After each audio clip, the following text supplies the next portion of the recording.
मैं कमल पटेल जनाधिकार मीडिया से आज मैं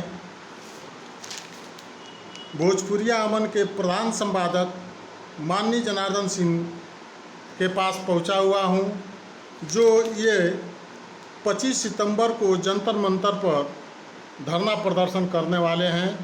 इनसे कुछ हमारी प्रेस वार्ता हो रही है। बताएं सर, क्या नाम है आपका?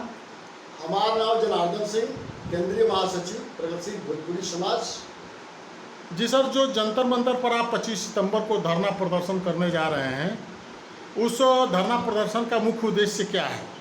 देखा जाए, आज पूरा संसार में जातिवाद, प्रांतवाद, मतलब अत्याचार, अनाचार, शोषण, भ्रष्टाचार, संप्रदायवाद, आतंकवाद चरमावस्था पर है, विघटन चल रहा बा। ऐसा परिस्थिति में ये पूरा धरती पर जितना दर्शन आयल बा, सब दर्शन आज आउटडेटेड हो गई बा।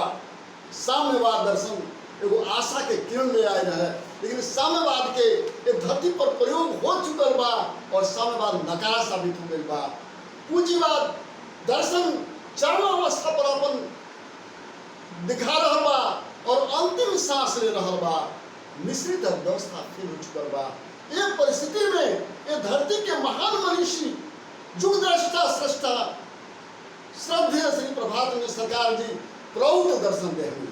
प्रौढ़ दर्शन, प्रोग्रेसिव यूटिलाइजेशन थियरी, प्रगतिशील उपयोगी तत्वों नाम के दर्शन देनी। ये दर्शन पर पूरा धरती के व्यवस्था, संपूर्ण व्यवस्था करे खातिर योजना बा, नीति बा, साहित्य बा।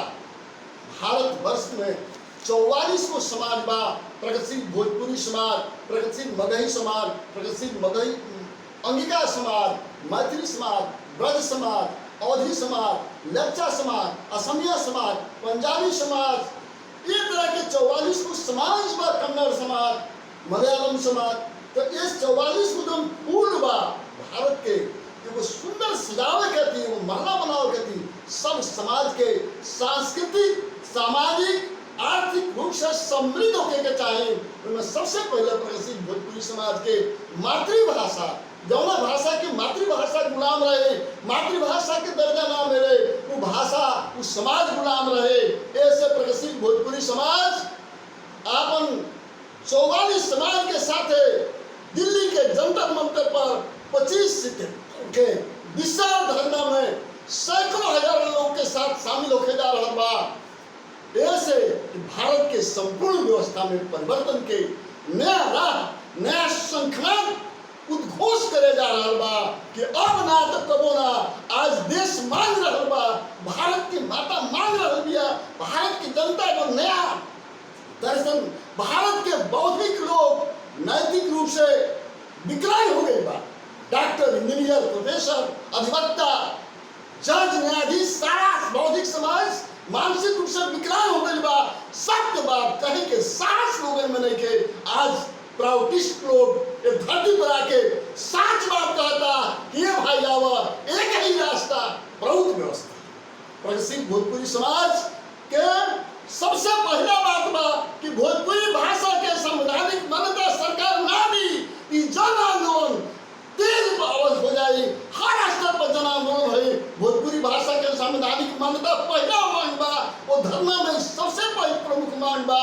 एक बाद सारा मांग चल रहा बा। ऐसे हम चाहे कि सबसे अपील लोग समझ से करतनी, सबके नमन करतनी, सबके प्रणाम करतनी, वंदन करतनी, निहोरा करतनी, गुहार लगावतनी कि लोग सब अधिक से अधिक संख्या में 25 सितंबर के 11 बजे जंतर मंतर पर धरना में शामिल होगी।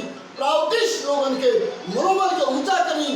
प्राउटिस्ट समाज जिंदाबाद, प्राउटिस्ट सर समाज जिंदाबाद, प्रगतिशील भोजपुरी समाज जिंदाबाद, प्रगतिशील भोजपुरी समाज जिंदाबाद।